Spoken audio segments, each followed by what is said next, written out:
Oi, pessoal, bom dia. Um abraço a todos que estão aí conosco, chegando, né? Sejam bem-vindos. Nós já vamos começar, pessoal.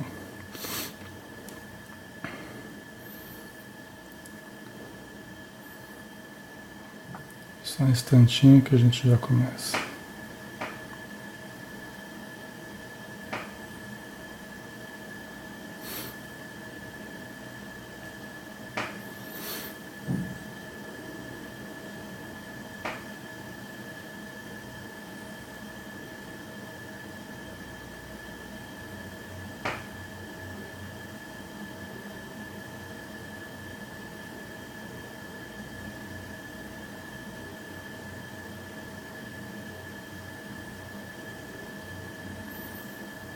Só um minutinho.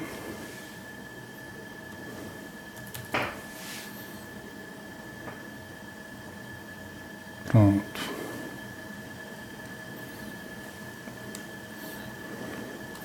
Bom dia, Eliane. Bom dia, Sônia, Mara. Bom dia, Eliane, Adam Presley, Maria Carvalho, Meire Vilar, Maria Carvalho já falei, né?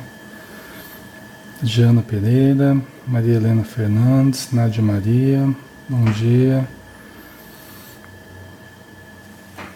Vamos lá, vamos fazer a nossa prece então, né? Aí o pessoal vai chegando aí. Então vamos fechar os olhos e pedir a Jesus que nos abençoe, nos envolvendo com as suas irradiações de paz, de saúde, de amor. Todos possamos aurir os elementos de que necessitamos para mais um dia, para mais um aprendizado, para mais uma vivência neste planeta que nos dá a oportunidade maravilhosa de evoluirmos, de aprendermos e amarmos. Abençoa todos os irmãos que estão conosco, Senhor Jesus, em seus lares, em seus trabalhos. Abençoa os espíritos necessitados em torno de nós e que a cada dia nós estejamos melhores, seguindo o Teu Evangelho de luz. Obrigado por tudo, Senhor. Que assim seja.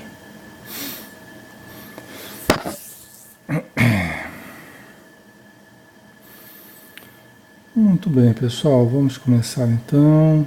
Novamente, bom dia a todos. Sejam todos bem-vindos, tá? Um abração. Alexandre Camargo falando. Estamos ligados à Sociedade Espírita Maria de Nazaré, aqui em Campina Grande, na Paraíba, onde temos desenvolvido as nossas atividades. Tá? Todos os sábados, às 16 horas. Quem morar aqui por perto e quiser conhecer, será muito bem-vindo. Tá? Temos palestra, passe, atendimento individual. Tá? E vamos lá, vamos continuar o nosso estudo do livro Diálogo com as Sombras, né? Nós estamos ainda no capítulo 2, falando sobre os assistentes, né, da reunião mediúnica. Aqui, quais assistentes devem participar, quem que deve assistir, ou se deve assistir às reuniões mediúnicas. Tá? A reunião mediúnica é aquela reunião que nós fazemos o contato com os espíritos, né? Sejam eles em maioria, né? E são em maioria os espíritos necessitados, mas também os espíritos de luz, né? Aqueles que nos auxiliam nas tarefas mediúnicas e no nosso dia a dia, em tudo que nós realizamos, né? Então é onde nós temos esse contato mais visível, mais constante, né? Nas reuniões mediúnicas é onde esse contato, nós podemos ter esse contato sistemático, né? Vamos dizer assim.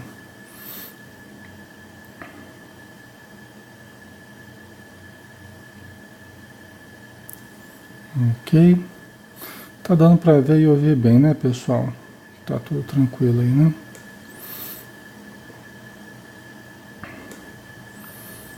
Então vamos lá. Vamos ver onde nós paramos aqui.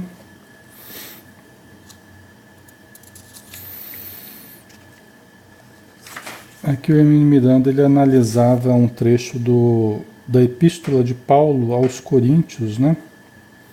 A respeito do infiel, quando entra um infiel, né? Se todos profetizam e entra um infiel ou não iniciado, será convencido por todos, julgado por todos. Os segredos do seu coração serão descobertos e prostrado de rosto ao solo adorará a Deus, confessando que Deus está verdadeiramente entre vós, né? Eu até coloquei para vocês. Aqui o Hermínio Miranda ele analisou esse trecho como se fosse uma coisa ruim que acontecesse, né? Que a pessoa poderia se sentir exposta, né? O novo participante sem, né? Aquele que é infiel ou que ainda está em situação difícil ou que não se preparou. Hoje em dia a gente fala tanto dos cursos, que a pessoa tem que ter curso disso, curso daquilo, né? De repente entra uma pessoa que não tem curso, né? Como se o curso fosse livrar a gente de tudo, né? Muitas vezes, pessoal, a mesma probabilidade. Eu tenho visto, conversado com pessoas e visto isso. A mesma probabilidade que você tem de uma pessoa que não fez curso, mas que dentro de alguns critérios mais subjetivos acabou sendo convidada à reunião mediúnica e tal, né? E a pessoa que fez o curso, que fez toda a parte teórica lá certinho, a mesma probabilidade tem uma e tem outra de assistir uma reunião mediúnica e de repente não ficar. A mesma probabilidade. Eu não vejo essa diferença. Na prática eu não vejo essa diferença. Tem pessoas que vão muito bem na teoria, que vão, nossa, né? Tem um desempenho muito bom, gosta muito, acha lindo, maravilhoso. Aí vai para a prática, daqui a pouco já fica com medo, já fica com, né? A hora que ela sente alguma coisinha diferente, ela, ai meu Deus do céu, eu não quero sofrer, eu não quero. E às vezes a pessoa que não fez curso nenhum, a pessoa que, né? Que chegou ali, a priori, vamos dizer assim, sem aquele preparo todo que a gente gostaria que a pessoa tivesse, muitas vezes ela consegue se ajustar muito melhor. Às vezes com muito mais boa vontade perante o grupo, perante os necessitados, né? Então eu não vejo essa relação direta entre você fazer um curso, aliás, isso é coisa dos homens, não é coisa dos espíritos, né? A gente não vê os espíritos falando nisso. Quem a gente vê falando nisso são os encarnados, tá? Ok. Então, ele abordou esse tema, esse trecho aqui do Paulo de Tarso, como se fosse uma coisa ruim a princípio, né? Todos saberão os segredos do seu coração, né? E na verdade não é isso que acontece na reunião mediúnica, né? Eu já falei que se acontece de se falar alguma coisa pessoal de alguém, né, é muito raramente, muito esporadicamente, e também por uma certa invigilância, em alguns casos, por uma certa invigilância dos médiuns, né, por não saberem filtrar os conteúdos, acabando expondo alguém, ou falando coisas até que sejam inverídicas, né? Eu falava isso da questão caluniosa, né? Ok. Então, mas até eu coloquei um trecho do Evangelho para vocês no último estudo, pessoal, se vocês forem procurar, eu coloquei um trecho do Evangelho no final, aquele que eu tinha citado, que o Espírito falava que ele gostaria, né, que nós trouxéssemos, né, que fossem trazidas as pessoas para falar com eles quem? Os Espíritos, porque o Espírito que estava enviando a mensagem, né? Dizendo que eles saberiam como trabalhar com aquela pessoa. Então, nós não costumamos fazer isso. Até eu mesmo não tenho essa prática de trazer alguém, por exemplo, para ser convencido pelos próprios espíritos ou pela reunião, né? Nós não utilizamos isso, né? Kardec até fazia isso, né? Na época, no começo do espiritismo, se fazia isso, né? Às vezes se levava alguém para ver se convencia a pessoa e tal, né? Hoje em dia a gente não usa essa prática, mas você vê os próprios espíritos falando que, olha, né, que o nosso papel seria de estar Seria caridade a gente trazer uma determinada pessoa para que eles pudessem falar e de repente tocar o coração daquela pessoa. Porque como eles conhecem as nossas vidas, eles saberiam como tocar, né, o coração de alguém. Então.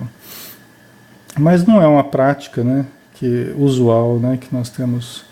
Nós não temos trabalhado com a mediunidade para convencer as pessoas, né, mas para fazer a caridade para aqueles espíritos que estão necessitando, né?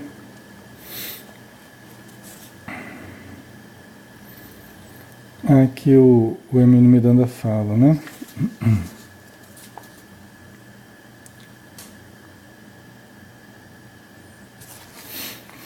Quando no decorrer do trabalho mediúnico surge uma denúncia ou revelação acerca das fraquezas alheias, essa informação é recebida com reserva.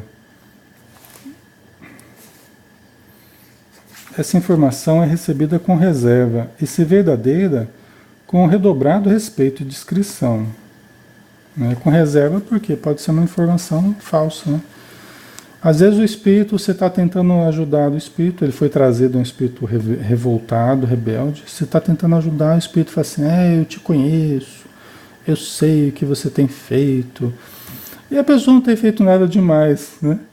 Mas o espírito fica jogando verde, né? Ou o próprio médium, né? Então tem médiuns que muitas vezes se sentem acuados por algum motivo, né? Pelo modo de entender o trabalho do doutrinador e tal, ele parte para o ataque, né? Então, eu sei o que você tem feito e tal. Eu já falo logo, meu irmão, esse aí não vai colar não, tá?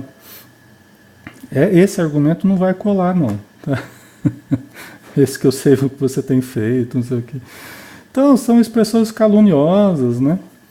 E que só visam desarticular a doutrinação, desarticular o grupo, né?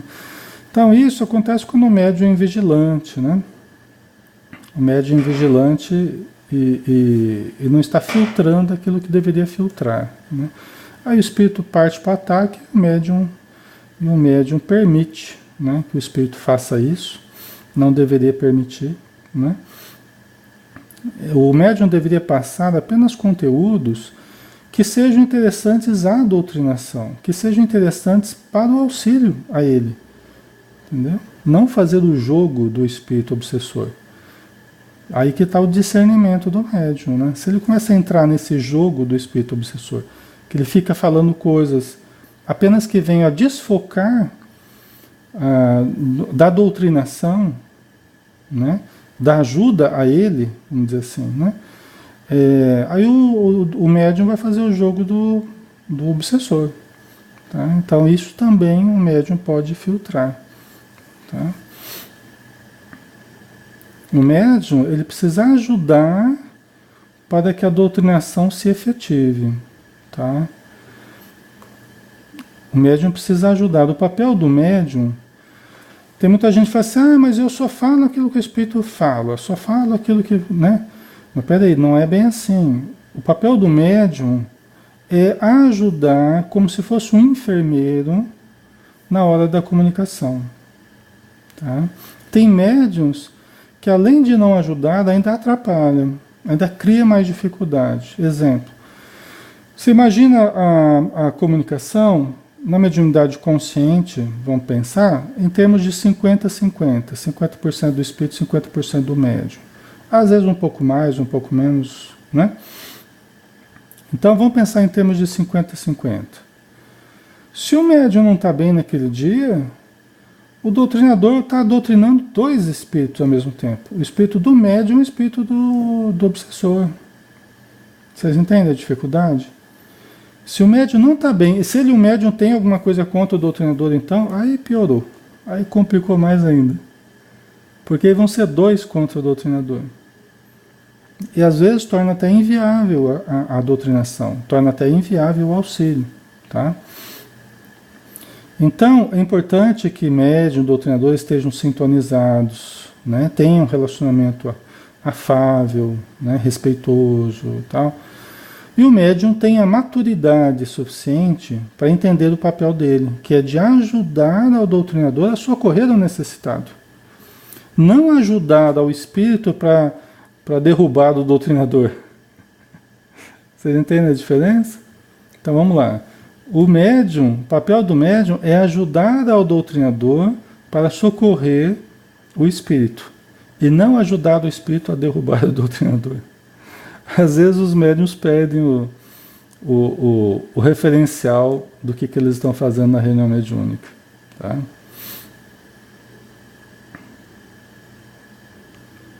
Ok. Então vamos lá, vamos continuar, né? Então, se aparecer algum conteúdo assim, né, a respeito da privacidade de alguém e tal, vamos tratar vamos tratar com respeito, né? E cuidado, né? Ok.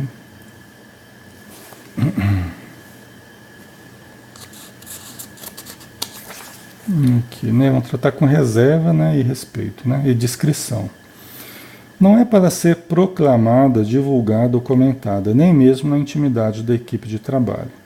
Todos nós estamos em posição vulnerável com relação a essas impiedosas indiscrições, que põem à mostra aspectos de nossa pobre pessoa, que desejaríamos continuassem em segredo.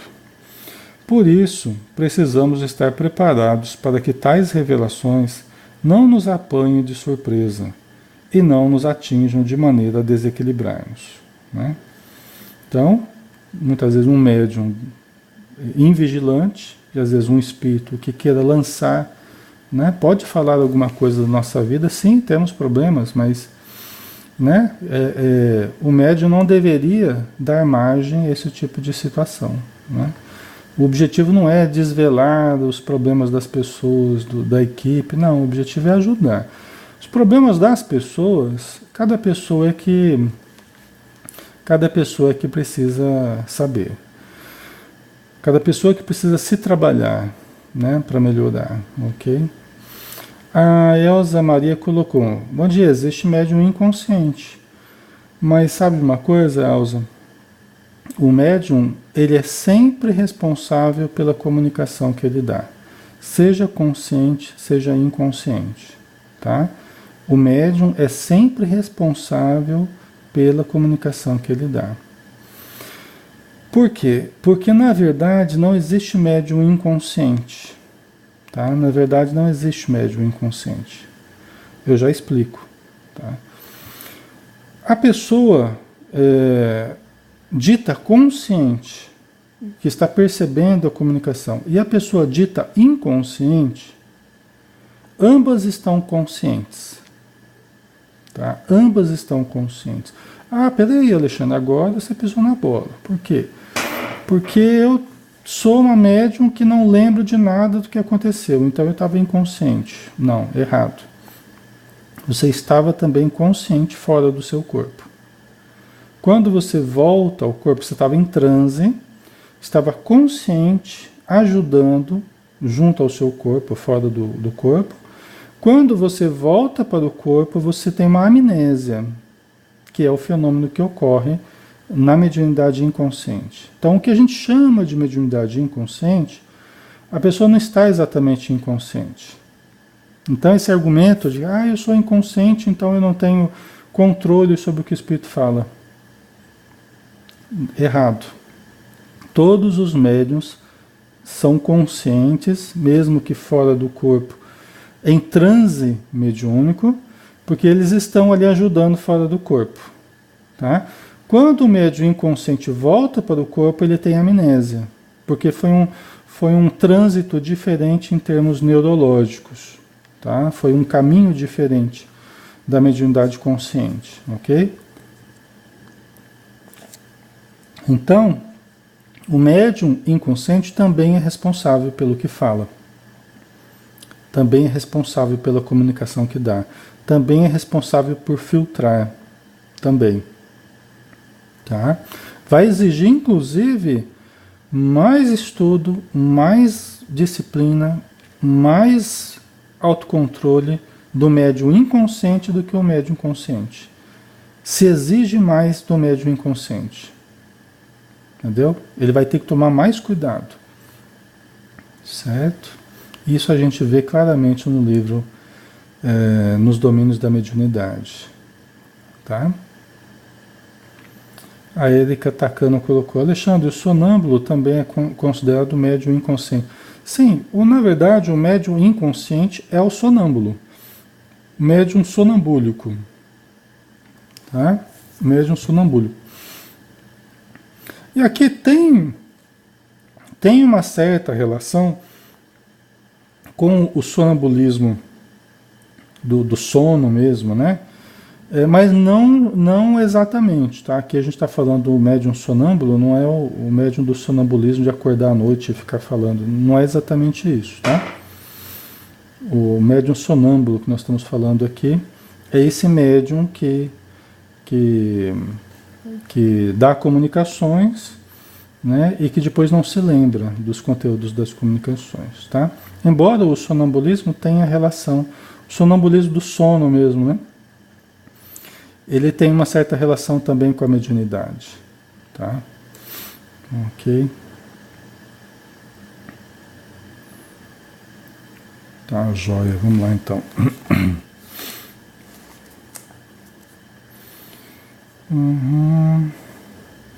Uma ocasião, no desespero angustioso de me ferir um companheiro, uma ocasião, no desespero angustioso de me ferir, um companheiro, com poderosos recursos de hipnotizador, trouxe ao nosso grupo o espírito de um irmão meu, desencarnado recentemente e ainda em difíceis condições de desajustamento no mundo espiritual. Ou talvez nem o tenha trazido, mas apenas imaginado o episódio como estratagema na desesperada tentativa de desarmonizar-me. Dizia ele que meu irmão estava presente sobre o seu domínio e aparentemente dirigindo-se a ele dizia: não tente escapar, que eu aperto mais o laço.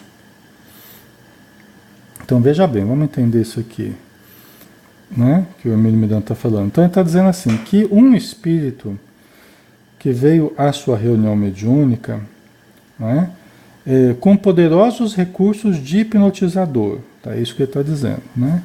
Um determinado espírito, porque tem no plano espiritual alguns hipnotizadores, alguns magnetizadores poderosos, com grande capacidade, com grande conhecimento, embora sejam pessoas necessitadas, né? Que não trabalhem para o bem, né? Pelo contrário, trabalham pelas obsessões e tal.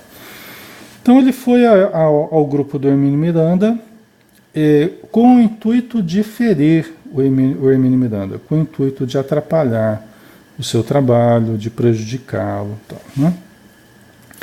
E aí chegando na reunião, né, e se comunicando, o que ele fez? Ele começou a jogar a ideia de que ele estava em poder, que ele estava controlando um irmão do Hermínio Miranda já desencarnado, que estava em tristes condições no plano espiritual, né? Então esse espírito queria dar a entender de que ele estava controlando, num laço ali, o irmão do Hermínio Miranda. Ele queria mexer com o sentimento do Hermínio Miranda, com as emoções do Hermínio Miranda. É uma situação embaraçosa, uma situação difícil, constrangedora. Ele estava tentando desestruturar do Hermínio Miranda, né? Aí de vez em quando ele falava assim, o espírito falava assim: não, tente escapar, que eu aperto mais o laço, né? Como se estivesse falando para o irmão do Hermínio Miranda, né? E voltando-se para mim, ele gostava de tomar umas e outras, não é? Graças a Deus não me deixei impressionar. Dele razão, sim, infelizmente meu irmão atormentou-se com o vício do álcool, provavelmente sob a influência obsessiva de algum antigo comparsa ou vítima. Quem sabe se do próprio que ora me trazia, né? Hermínio Miranda a dizer que com humildade ele colocou, que é o que a gente deve fazer também, né? Se o Espírito vem falando de situações pessoais, né? Então tratamos com humildade. Ok. E ele falou sim, é verdade, né? Ele acabou não tendo controle sobre o vício dele, né? Talvez sob influência de algum espírito, sua vítima no passado, né? Ou até dele próprio, que estava falando, né? Felizmente, o ardil não produziu os resultados que ele esperava. A conversa prolongou-se por muito tempo e extravasou para outras sessões.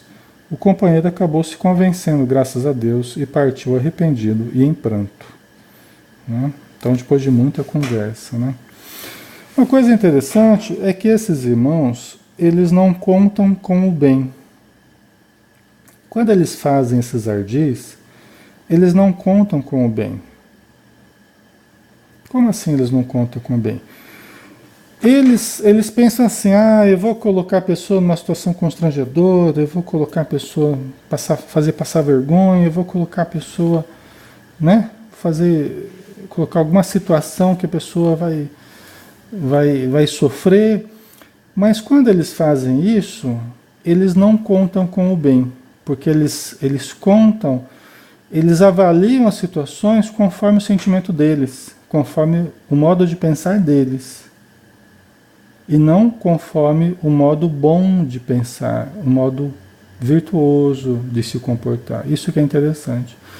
Então, isso quer dizer o quê? Quando eles colocam essas ciladas, esses ardis, é só a gente agir de uma forma boa. É só a gente agir fiel ao bem. Porque o bem é o antídoto para tudo isso que eles fazem. Eles não contam com o bem, né? Por exemplo, se eles falam assim, você não sabe o que aquela pessoa fica falando de você. Vamos supor, né? O espírito fofoqueiro, né? Então ele vem, você não sabe o que aquela pessoa fica falando de você pelas costas, tal. Quer lançar a discórdia, né? Entre os encarnados e fazendo fofoca espiritual. Que pode ser verdade ou pode não ser, né? Pode ser uma calúnia só, né? Mas se você age de uma forma boa, meu irmão, né? Eu respeito as pessoas, eu não tenho, as pessoas não têm o dever de gostar de mim, eu não sou unanimidade para todo mundo. A pessoa pode não gostar de mim também, não tem problema, né?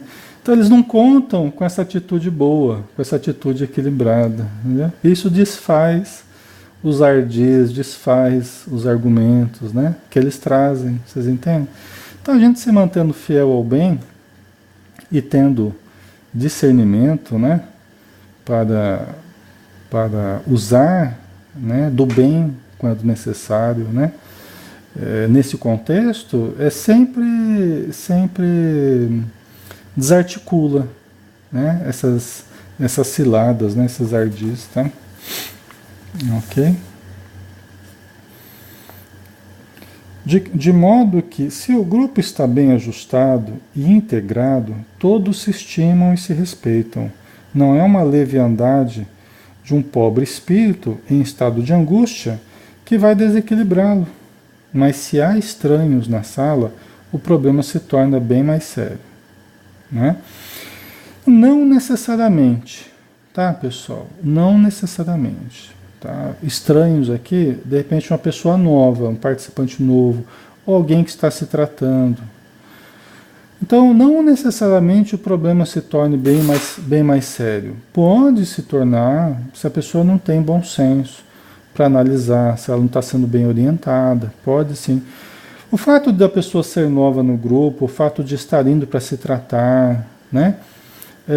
Não quer dizer que seja uma pessoa sem bom senso, não quer dizer que não seja uma pessoa humanitária, não quer dizer que não seja uma pessoa que tenha discernimento, que tenha tato.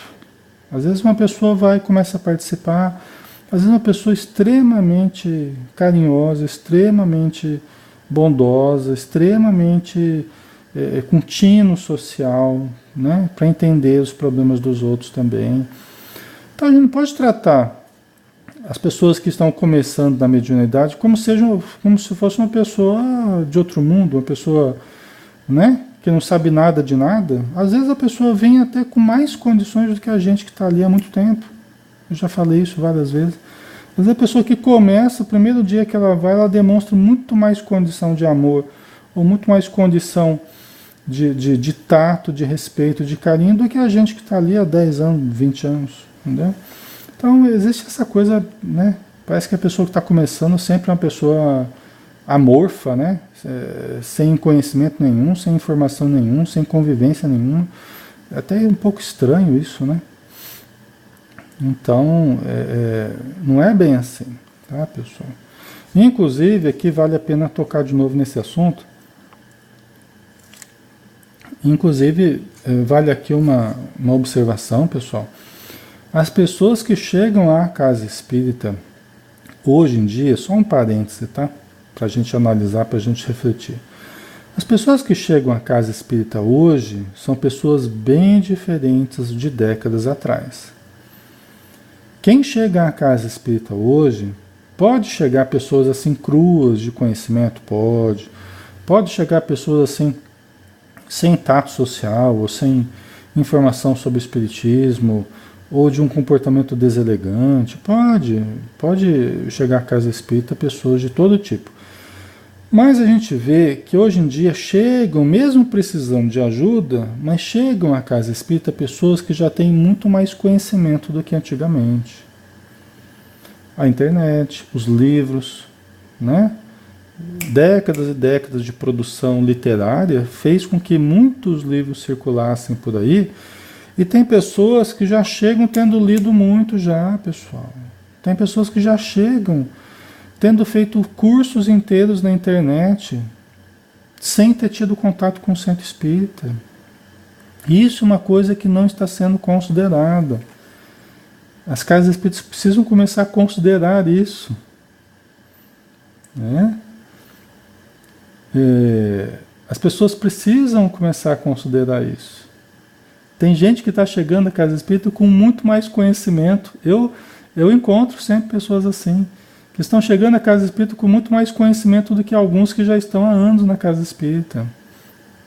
Por quê? Porque se esforçaram mais, fizeram cursos inteiros, né? Na internet. Mas a internet não conta. Será que não conta? É isso que a gente está fazendo aqui. Eu faço estudos há 14 anos na internet. Tem gente que está comigo desde o começo, praticamente. Entendeu? Então são pessoas que vão chegar a alguma casa espírita e vão chegar com uma bagagem de informação grande. Por quê? Porque já estudaram várias obras. Então a gente está com uma ideia meio infantil, né? A gente está com uma ideia meio infantil ainda a respeito de quem chega à casa espírita. Pode sim chegar uma pessoa totalmente sem informação, né? Quase sem nada de informação. Pode, tem que ser analisado esse caso, entendido a sua condição. Mas hoje em dia, pessoal, tem muita gente chegando já com uma bagagem boa de conhecimento, né? Mesmo que estando necessitados de ajuda, né? Ok? Então, nós temos que começar a rever um pouco os nossos conceitos, tá? Dentro da casa espírita, os procedimentos que a gente usa, não é a mesma população. A população já adquiriu bastante conhecimento. O próprio senso comum já absorveu muitos dos conceitos que a gente tem trabalhado dentro das casas espíritas, né? Então, a população, qualquer pessoa que você conversa hoje, ela já tem alguns rudimentos, né? Da doutrina espírita, já tem algumas informações. É interessante isso, né? Mas é uma realidade, tá? Ok. Então vamos mais um pouquinho, né? Então, ele disse aqui, né? Mas quando tem uma pessoa estranha na sala, o problema se torna bem mais sério, né? Então a gente já conversou sobre isso, né? A gente já se posicionou a respeito disso, né? Por outro lado, mesmo abstraindo essas ocorrências mais graves, não podemos ignorar que há um clima de sintonia espiritual entre os que participam de trabalhos mediúnicos, tanto entre os encarnados como entre estes e os orientadores desencarnados. A introdução de um estranho causa certo desajuste, que nem sempre é possível corrigir com facilidade e rapidez. Tá? Então veja bem, a tão propalada questão da harmonia vibratória, né? Ele vai desenvolver aqui, nós vamos conversar, talvez nem dê tempo hoje para a gente desenvolver melhor isso, tá, pessoal? Eu vou ter que estar saindo geralmente uns 15 para as 9, mais ou menos, eu vou ter que estar terminando sempre, tá? Então vamos nos acostumando, que não devo fazer estudos de 1 hora, tá? Por questão de praticidade minha aqui também, do meu dia a dia, tá? Isso é muito falado, a questão da sintonia vibratória. Tem grupos que se fecham absolutamente, ao longo dos anos, em função da dita sintonia vibratória, tá? Já estive em grupos, e durante tempos assim, grupos bastante fechados, e hoje, como tenho falado para vocês, prefiro um meio termo, tá? Eu tenho sempre pessoas se tratando, tenho sempre pessoas observando, aprendendo, se preparando para o trabalho. E não pretendo voltar ao grupo totalmente fechado. Por quê? Porque dá mais resultado do jeito que eu estou fazendo. Tá? Ajuda mais ao tratamento das pessoas. Sempre tenho trabalhadores, nunca mais tive falta de trabalhadores. E a gente vê que chegam pessoas muito preparadas, chegam pessoas numa condição de trabalhar, mesmo sem ter feito o processo tradicional, vamos dizer assim, de iniciação, são pessoas que já chegam com condição de ajudar e serem ajudadas. Tá? Então eu não pretendo voltar ao esquema tradicional, porque eu vi que isso funciona muito mais e ajuda muito mais a casa espírita e também as pessoas. Tá? Traz sim, o novo participante, ele traz um certo desajuste ao ambiente. Traz sim um certo desajuste ao ambiente. Dependendo maior ou menor, dependendo da condição da pessoa. Geralmente, eu faço um período de acompanhamento da pessoa que está chegando para se tratar, eu faço um acompanhamento individual com a pessoa. Inclusive mediúnico. Faço um acompanhamento individual para conhecer a mediunidade da pessoa, o nível de sensibilidade, se ela é disciplinada ou não é, se ela tem controle ou não tem. Então, eu faço algumas sessões de acompanhamento individual para ver se ela tem condição ou não de ir para a reunião mediúnica, para tirar proveito da reunião mediúnica. Tá? E geralmente quando eu levo para a reunião mediúnica, a pessoa já está realmente em condição de aproveitar bem. Tá? Então essa inserção, mesmo eu tendo feito já um trabalho individual com a pessoa, essa inserção sempre traz uma certa acomodação, precisa haver uma acomodação vibratória. Traz sim um certo impacto ao grupo. Mas é o próprio trabalho. Esses impactos que o grupo vai tendo é o próprio trabalho. O que acontece é que tem grupos que não querem ter trabalho nenhum. Na verdade é essa. Só querem ficar naquela vibração positiva, naquela coisa plácida, né? Não querem desafios, não querem sair da acomodação. Né? Então eu percebo que tem um impacto sim, mas com algumas semanas se desfaz aquele impacto. E outro, o impacto que tem não é de molde a inviabilizar a reunião, nem de causar prejuízos irreparáveis à reunião. Não, a reunião segue do mesmo jeito, embora alguns ajustes vão sendo feitos com aquela pessoa que está chegando. Tá? Então, isso é perfeitamente normal e aceitável. Isso é perfeitamente normal e aceitável. Tá? Ok?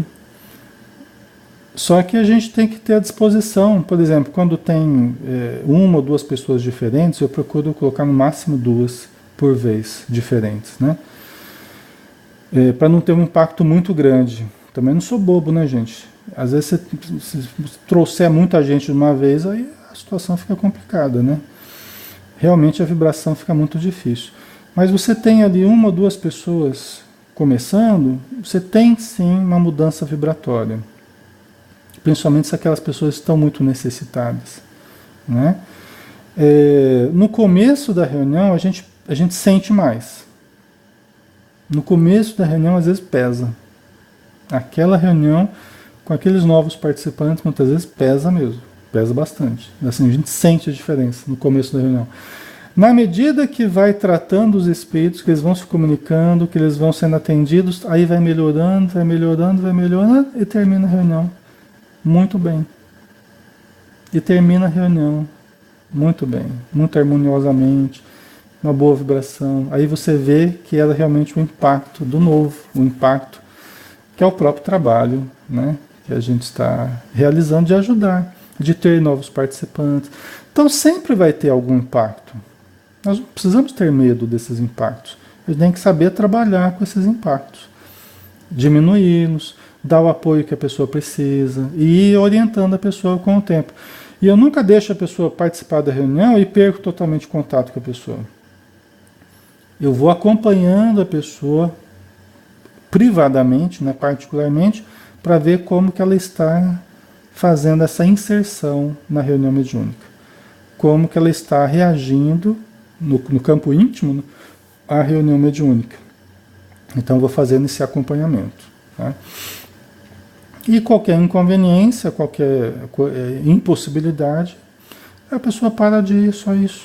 Qualquer coisa que seja inconveniente ou para a pessoa ou para a gente, eu simplesmente converso com a pessoa e falo assim, olha, agora você fica só no estudo mesmo, tal, a gente vai continuar o tratamento, explico o porquê. Só isso, pessoal. Não tem nada, não tem um bicho de 7 cabeças, né?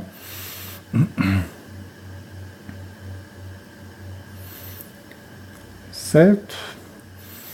Pessoal, nós vamos finalizar aqui, como eu disse para vocês, eu não tenho condição de ficar até às 9 horas, né, por questões práticas aqui do meu dia a dia, mas já tem algumas informações, aí vocês estão precisando de alguma coisa mais particular, assim, algum auxílio, tá? A gente está à disposição, tá bom? Vamos fazer nossa prece final, pessoal, vamos finalizando nosso estudo, agradecendo a todos, então, todos os espíritos amigos, não é pelo auxílio que nós tivemos, estamos tendo, que eles aproveitem esses momentos para lançarem energias saudáveis sobre nós, nos aplicarem passes. Muitas vezes, verdadeiros livramentos, desligamentos são feitos durante essas reuniões que fazemos de estudo, como agora, em que nós saímos melhores, mais em paz, com mais informação, com mais amor no nosso coração, discernimento, segurança. Obrigado, Senhor Jesus, e ajuda-nos a transformarmos essas informações em práticas saudáveis, que venham ajudar a nossa vida, ajudar os necessitados e também a casa espírita. Que a tua luz nos envolva e nos proteja hoje e sempre. Que assim seja. Ok, pessoal. Obrigado pela presença, pela participação, tá? Um ótimo dia para todos e até quinta-feira, né? De manhã nós temos o Livro dos Médiuns, tá bom? Um abração, até mais.